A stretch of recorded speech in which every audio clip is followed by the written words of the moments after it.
Good morning, student. Welcome to chemistry class.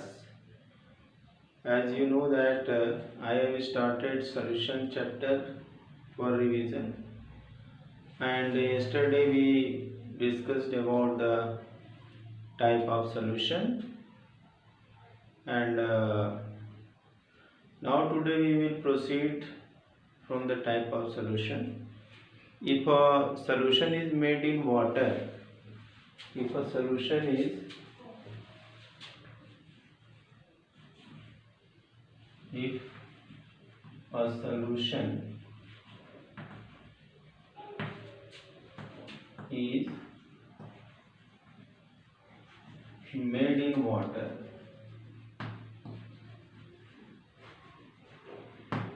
then it is known as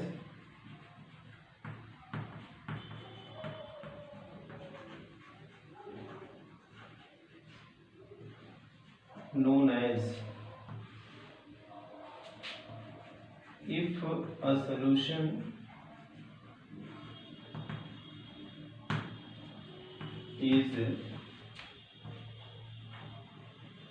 made in alcohol,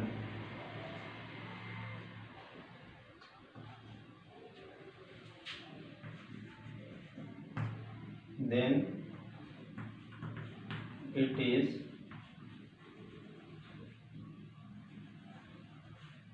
known as। तो अगर कोई भी solution water में बना है या सॉल्वेंट वाटर है तो हम उस सॉल्यूशन को क्या बोलेंगे।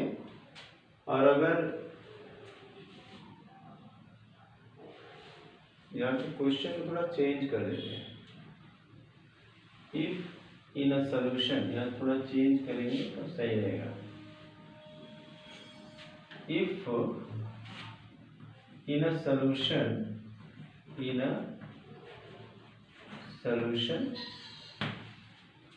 water is solvent,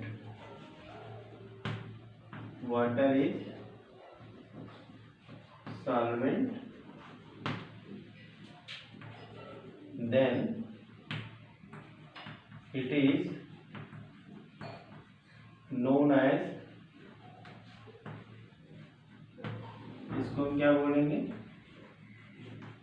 if in a solution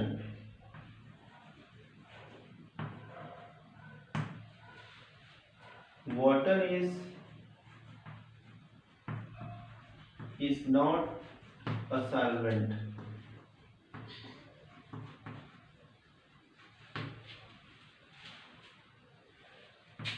then it is known as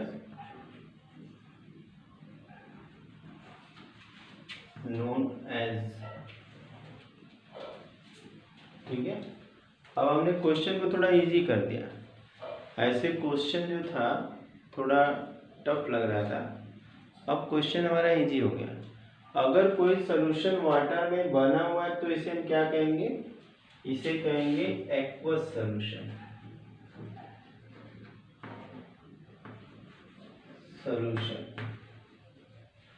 और अगर सॉल्यूशन वाटर की जगह पे किसी और चीज में बना है, ठीक है, वहाँ वाटर एज ए सॉल्वेंट नहीं है, इट में भी ईथर हो, एल्कोहल हो, बेंजीन हो, क्लोरोफॉर्म हो, कुछ भी हो सकता है। मीन्स वहाँ पे वाटर को यूज नहीं किया गया, वाटर को एज ए सॉल्वेंट यूज नहीं किया गया है।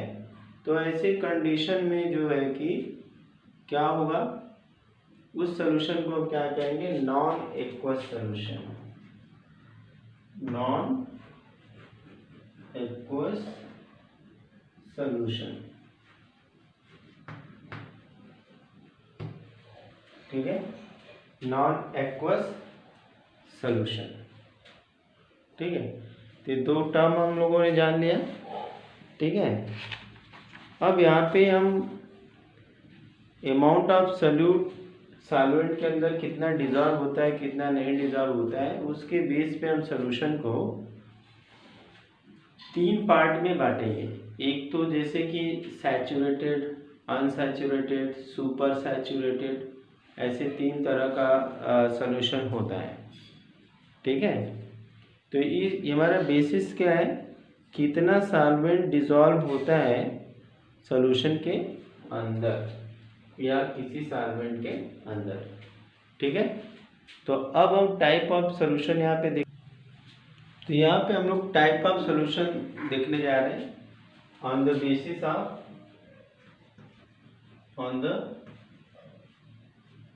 Basis of amount of solute dissolved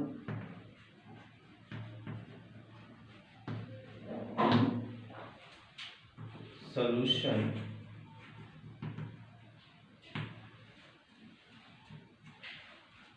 solutions are of 3 types.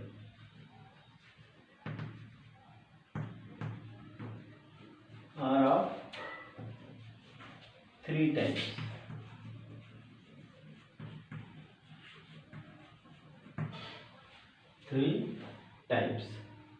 Solution के 3 प्रकार होते हैं। ठीक है, पहला तो हमारा है कि अनसैचुरेटेड,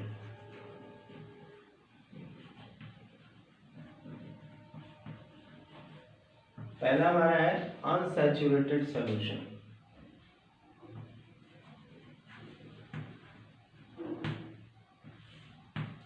पहला हमारा है अनसैचुरेटेड सॉल्यूशन, ऐसा सॉल्यूशन जिसमें कि गिवन अमाउंट ऑफ सॉल्वेंट के अंदर, गिवन अमाउंट ऑफ सॉल्वेंट के अंदर बहुत ज़्यादा हम सॉल्यूट को डिजॉल्व करते जाते हैं मगर डिजॉल्व मीन्स मतलब कि डिजोल्यूशन होता ही रहता है। ऐसे सॉल्यूशन जिसमें कि हम अधिक से अधिक सॉल्यूट पार्टिकल्स को डिजॉल्व कर सकते हैं वो हमारा अनसैचुरेटेड होता है। ठीक है, यानी कि हम ये कह सकते हैं कि the solution in which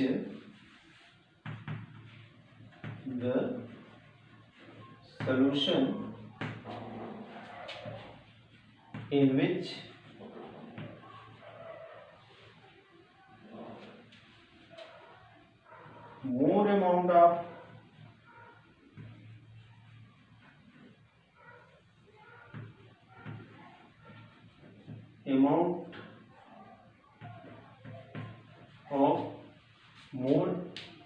of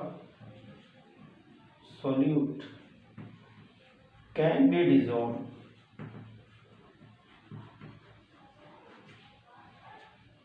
ठीक है, जिसके अंदर हम ज़्यादा से ज़्यादा हम डिसॉल्व कर सकते हैं बिना टेम्परेचर को राइज किए, विदाउट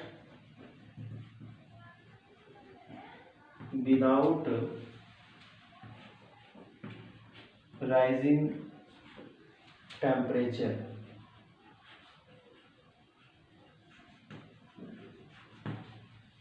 बिना टेम्परेचर को राइज किए हम जो है कि अगर अधिक से अधिक सॉल्यूट को सॉल्वेंट के अंदर डिसॉल्व कर सकते हैं तो ऐसा सॉल्यूशन जो होगा वो क्या होगा,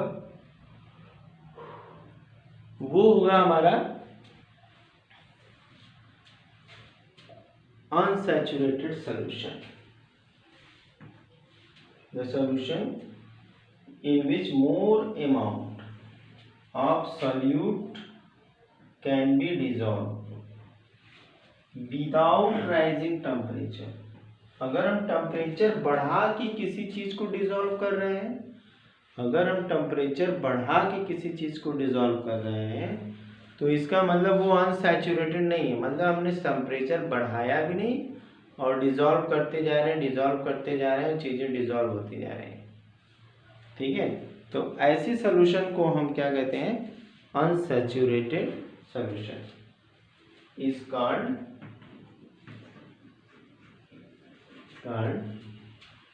अनसैचुरेटेड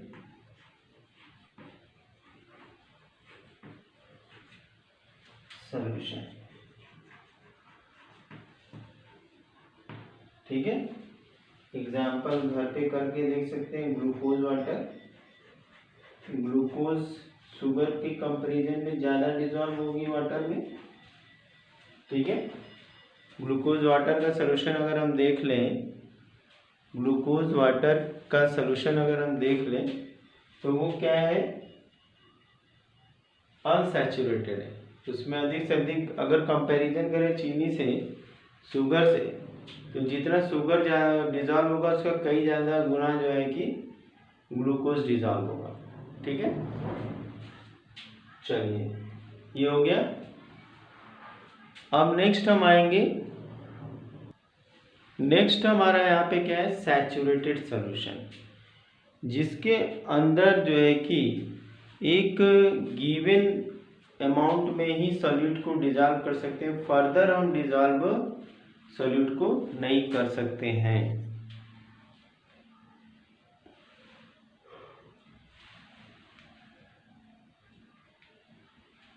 तो हम यहाँ पे लिख सकते हैं the solution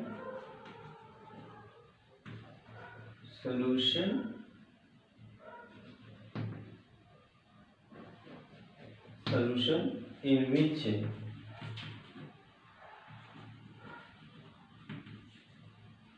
no more solute can be dissolved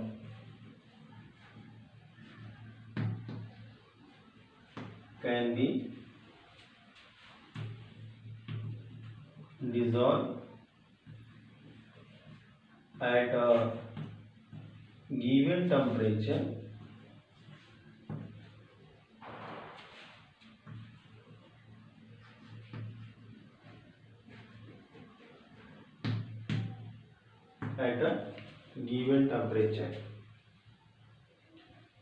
The solution in which no more solute can be dissolved at a given temperature is known as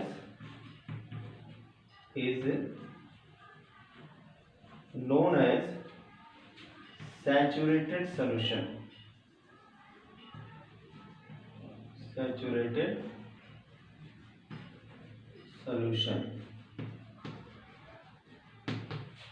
इसको हम क्या कहते हैं, सैचुरेटेड सॉल्यूशन कहते हैं। देखिए सैचुरेटेड अनसैचुरेटेड में डिफरेंस एकदम क्लियर है। एक में जो कि हम गिवन टेम्परेचर पे या बिना टेम्परेचर बढ़ाए जितना चाहे उतना घोल सकते हैं, एक्स्ट्रा हम उसमें घोल ले रहे हैं, अधिक से अधिक घोल ले रहे हैं। और दूसरे में क्या है, जो सैचुरेटेड सॉल्यूशन है उसमें हम कुछ फिक्स अमाउंट में ही डिजॉल्व कर सकते हैं, उससे ज़्यादा हम उसके अंदर डिजॉल्व नहीं कर सकते हैं किसी गिवन टेम्परेचर पे। जब टेम्परेचर राइज करेंगे तब वो डिजॉल्व होना शुरू होगा। तो सैचुरेटेड और अनसैचुरेटेड एक दूसरे के अपोजिट हो गए। एक में बिना टेम्परेचर बढ़ाए जितना चाहे उतना घोल रहे हैं, मतलब अधिक से अधिक घोल ले रहे हैं, और एक में टेम्परेचर अगर बिना बढ़ाए देखा जाए तो एक फिक्स अमाउंट में ही डिजॉल्व होता है, उसके ऊपर डिजॉल्व नहीं होता है। ठीक है, तो ये हमारा हो गया अनसैचुरेटेड सॉल्यूशन।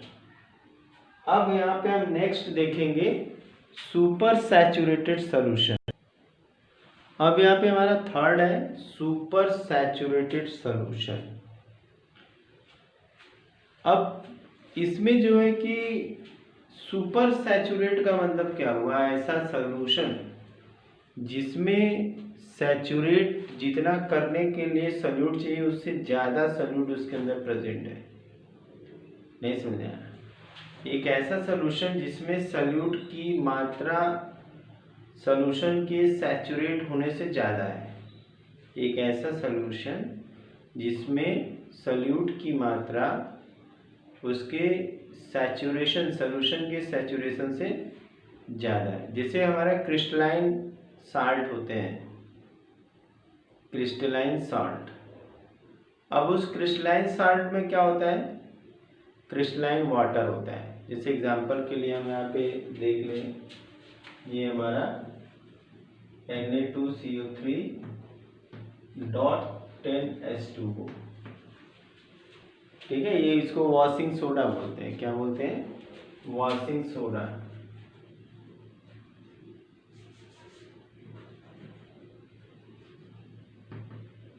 Washing soda.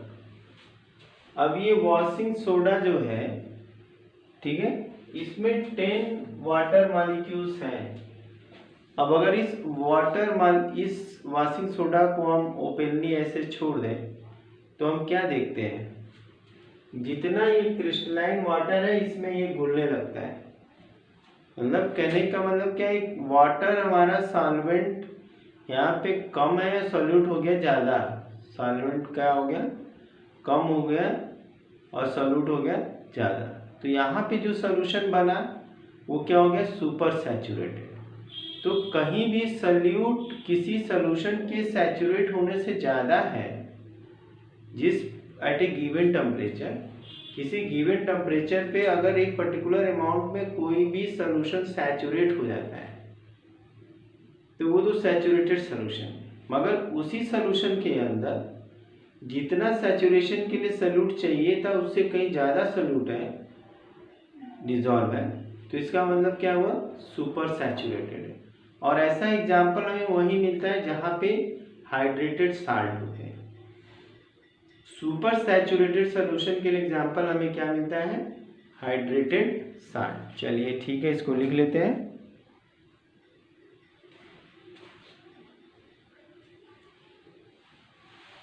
इसको हम लिख लेते हैं, the solution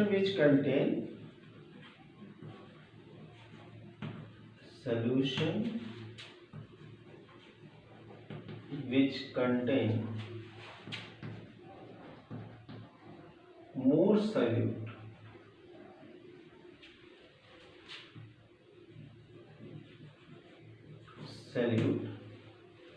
than the amount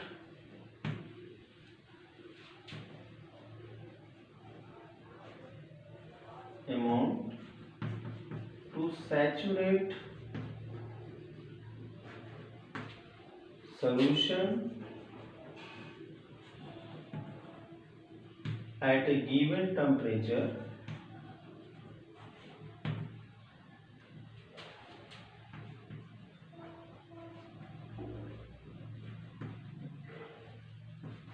is known as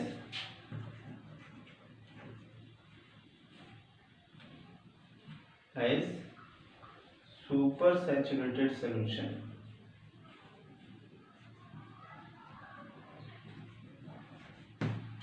super saturated solution, ठीक है।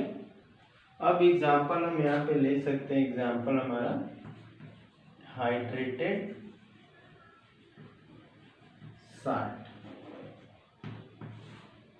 जितने भी ऐसे साल्ट जिनके अंदर जो है कि क्रिस्टलाइन वाटर मॉलिक्यूल्स होते हैं उनको हम क्या कहते हैं, हाइड्रेटेड साल्ट कहते हैं। तो बच्चों हमने ये जान लिया कि अगर हम अमाउंट ऑफ सॉल्यूट के डिसॉल्व होने को देखें तो इस बेस पे हमारे पास 3 तरह के सॉल्यूशन होते हैं। एक तो हमने देखा कि सैचुरेटेड सॉल्यूशन, हमने क्या देखा, हमने एक देखा सैचुरेटेड सॉल्यूशन, सॉरी पहला हमारा था अनसैचुरेटेड सॉल्यूशन, जिसमें हम एक्स्ट्रा अमाउंट में सॉल्यूट को डिसॉल्व कर सकते थे बिना टेम्परेचर को राइज किए। दूसरा हमने सैचुरेटेड सॉल्यूशन देखा कि जहाँ पे एक फिक्स अमाउंट के बाद हम फर्दर सॉल्यूट को डिसॉल्व नहीं कर सकते हैं, या ये कह सकते हैं कि सॉल्यूशन में वो पॉइंट जहाँ पे सॉल्वेंट के अंदर सॉल्यूट डिसॉल्व होना बंद हो जाता है, डिसॉल्व होना बंद हो जाता है, वह पॉइंट हमारा सैचुरेशन का होता है। और ऐसे सॉल्यूशन में जहाँ फर्दर सॉल्यूट डिसॉल्व ना होने पाए उसको हम सैचुरेटेड सॉल्यूशन कहते हैं, ठीक है। तीसरा हमारा super saturated solution. Super saturated जो सॉल्यूशन होता है वह सुपर सैचुरेटेड सॉल्यूशन जो कि जहाँ पे सॉल्यूट जो है कि अधिक मात्रा में है सैचुरेशन पॉइंट से, और वो उस कहने का मतलब है वो क्रिस्टलाइन वाटर अगर हम ले लें, क्रिस्टलाइन साल्ट के अंदर जो क्रिस्टल वाटर होता है वो एक सैचुरेटेड सुपर सैचुरेटेड सोल्यूशन बनाता है। ठीक है, आई होप समझ में आ गई होगी बात। ये तो हमने जान लिया कि कितनी तरह के कैसे कैसे सोल्यूशन होते हैं और किस तरह से हम उनको डिवाइस क्लासिफाइड कर सकते हैं। जैसे हमने सॉल्वेंट के बेस पे कल हम लोगों ने पढ़ा था 3 ग्रुप सोल्यूशन के थे, एक सॉलिड सोल्यूशन, एक लिक्विड सोल्यूशन, एक गैसियस सोल्यूशन था। तो गैसियस सोल्यूशन में सॉल्वेंट गैस था, लिक्विड सोल्यूशन में जो है कि सॉल्वेंट कोई लिक्विड था, और सॉलिड सॉल्यूशन में जो सॉल्वेंट था वो सॉल्वेंट क्या था, वो सॉल्वेंट सॉलिड था। उसके बाद हमने देखा कि अगर कोई भी हम सॉल्यूशन वाटर के अंदर बनाते हैं तो हमारा एक्वस सॉल्यूशन होगा, और अगर कोई सॉल्यूशन वाटर की जगह किसी और चीज़ में बना हुआ है तो उसे हम नॉन एक्वस सॉल्यूशन कहते हैं। इसके बाद हमने क्या देखा कि सॉल्यूशन को के अंदर यानी सॉल्वेंट के अंदर कितना अमाउंट में सोल्यूट डिसॉल्व होता है, उस बेस पे हमने सॉल्यूशन को 3 पार्ट में बांट दिया। एक हमारा अनसैचुरेटेड, दूसरा सैचुरेटेड और तीसरा सुपर सैचुरेटेड। अनसैचुरेटेड में हमने क्या बताया, हमने बताया कि हम एक्स्ट्रा अमाउंट में सोल्यूट को डिसॉल्व कर सकते हैं बिना टेम्परेचर को राइज किए। दूसरा हमने बताया सैचुरेटेड सॉल्यूशन में जहाँ एक फिक्स अमाउंट के बाद सोल्यूट को हम फर्दर डिसॉल्व नहीं कर सकते हैं, वो हमारा क्या होता है, सैचुरेटेड सॉल्यूशन। और जिस पॉइंट पे सोल्यूट जो है डिसॉल्व होना बंद हो जाता है उसको हम कहते हैं सैचुरेशन पॉइंट। लेकिन अगर कोई भी सोल्यूट अपने क्रिस्टलाइन वाटर के अंदर डिसॉल्व हो जाता है तो वहाँ जो सोल्यूशन बनता है वो सुपर सैचुरेटेड सोल्यूशन होता है, जहाँ पे सोल्यूट एक्स्ट्रा अमाउंट में होता है। क्या होता है, एक्स्ट्रा अमाउंट में होता है। ठीक है, अब हम देखेंगे कि हम कंसंट्रेशन कैसे हम सोल्यूशन को मेजर कर सकते हैं, कितनी तरह से हम सोल्यूशन को मेजर कर सकते हैं। तो उसके लिए हम एक्सप्रेशन ऑफ कंसंट्रेशन को जानेंगे और कुछ उसके ऊपर न्यूमेरिकल कैलकुलेट करेंगे। ठीक है,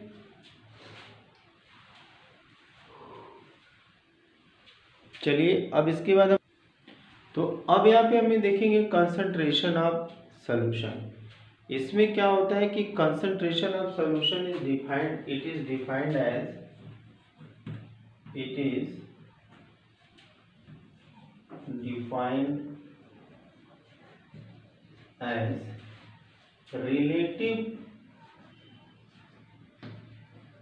relative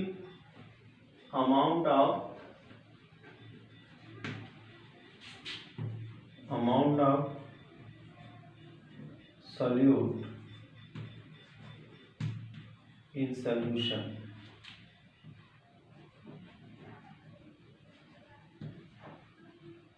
ठीक है, इसको हम एक relative amount of solute in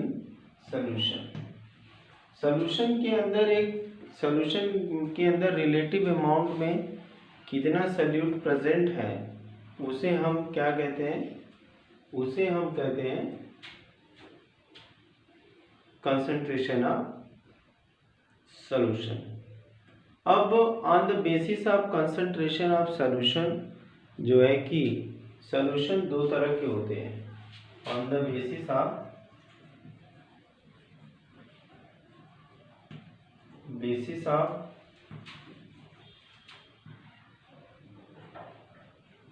concentration solutions are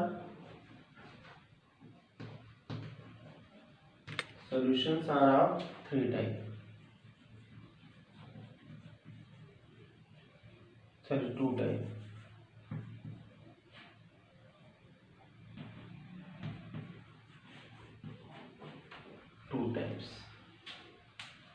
One is dilute, इसको हम ऐसे लिख दें डाइल्यूट। यहाँ पे डाइल्यूट सॉल्यूशन में क्या है,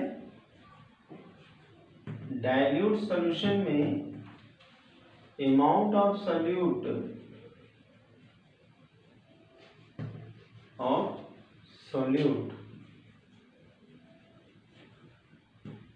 with respect to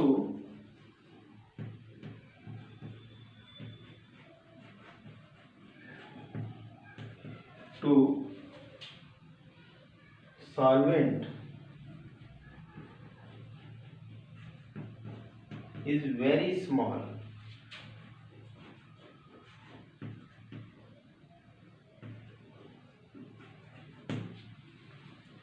dilute solution में जो सॉल्यूट होता है उसका अमाउंट बहुत बहुत कम होता है। जैसे हम लोग लैब के अंदर dilute HCl, dilute H2SO4, dilute HNO3, ये सारी चीज़ें हम देखते हैं। तो अब ये जो चीज़ें होती हैं इसमें पानी ज़्यादा होता है और एसिड कम होता है, ठीक है। तो एक फिक्स अमाउंट में इसमें डालते हैं। तो amount of solute with respect to solvent is very small in dilute solution. Dilute solution, ठीक है। डाइल्यूट सॉल्यूशन के अंदर क्या होता है कि सॉल्यूट का अमाउंट बहुत कम होता है, वेरी स्मॉल होता है। तो इस वजह से जो सॉल्यूशन होता है वो डाइल्यूट होता है। कहने का मतलब ये है कि अगर हमारे पास 1 लीटर वाटर है और उसमें हमने 1 टीस्पून शुगर डाल दिया तो एक डाइल्यूट सॉल्यूशन बन जाएगा। लेकिन अगर 1 लीटर वाटर है उसमें 1 ग्लास शुगर डाल दिया तो सॉल्यूशन थोड़ा कंसंट्रेट हो जाएगा। तो नेक्स्ट हमारी हेडिंग है कंसंट्रेट सॉल्यूशन। ओके, क्या है हमारी अगली हेडिंग? कंसंट्रेट। तो ये हमारा है यहाँ पे कंसंट्रेट सॉल्यूशन। कंसंट्रेट सॉल्यूशन में क्या होता है कि अमाउंट ऑफ सॉल्यूट जो होता है रिलेटिवली लार्ज अमाउंट होता है। रिलेटिवली क्या होता है? विथ रिस्पेक्ट टू वाटर या with respect to solvent is very large. In such solution,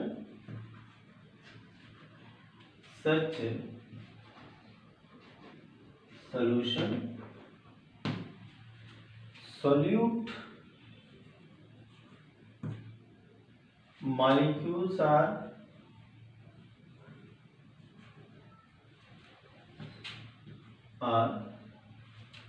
present in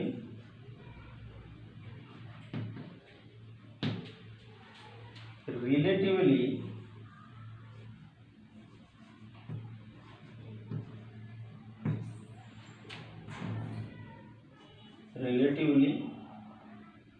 present in relatively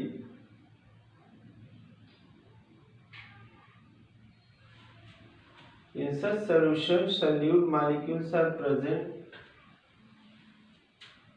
relatively in large amount, present relatively in, या फिर यहाँ सेंटेंस कुछ उल्टा लग रहा है तो लिख देते हैं are relatively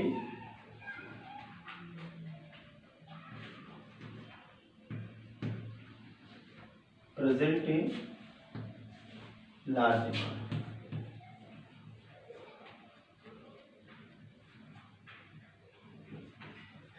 present in large amount,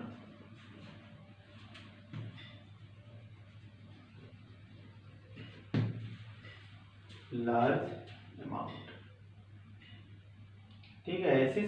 ऐसे सॉल्यूशन में जो है कि लार्ज अमाउंट में सॉल्वेंट प्रेजेंट होता है। तो कोई भी कंसंट्रेट, जैसे अभी हमने बताया कि शुगर सॉल्यूशन था, तो कोई भी कंसंट्रेट सॉल्यूशन है तो उसमें सॉल्यूट क्या होता है? बहुत लार्ज अमाउंट में होता है। अब यहाँ पे हमने देख लिया ये कि कितने तरह का सॉल्यूशन हमने कितनी तरह से डिवाइड कर लिया। एक तो सॉल्वेंट के नेचर के बेस पे, एक जो है कि अमाउंट ऑफ सोल्यूट के बेस पे, और जो है कि कितने अमाउंट में डिज़ोल्व होता है, ठीक है। और दूसरा अभी हम लोगों ने देख लिया कि एक रिलेटिव अमाउंट में कितना जो है सोल्यूट सॉल्वेंट के अंदर या सोल्यूशन के अंदर प्रेजेंट है। उस बेस पे दो तरह का सोल्यूशन होता है, एक कंसंट्रेटेड सोल्यूशन होता है और एक डाइल्यूट सोल्यूशन होता है। कंसंट्रेटेड सोल्यूशन में रिलेटिवली या विथ रिस्पेक्ट टू सॉल्वेंट जो सोल्यूट पार्टिकल्स होते हैं थोड़ा लार्ज अमाउंट में होते हैं, और डाइल्यूट सोल्यूशन में क्या होता है कि थोड़ा स्मॉल अमाउंट में होते हैं। तो इस तरह से बच्चों हमने क्लासिफिकेशन के 3 क्राइटेरिया को जाना, तीनों क्राइटेरिया को आप याद रखेंगे, ठीक है। अब हम जो है कि नेक्स्ट वीडियो में आपसे मिलेंगे कंसंट्रेशन या expression of the concentration term के साथ मिलेंगे। मीन्स हम लोग वहाँ पे उस वीडियो में मोलरिटी, मोल फ्रैक्शन, इन सब चीज़ों के बारे में जानेंगे। Okay, thank you for watching video.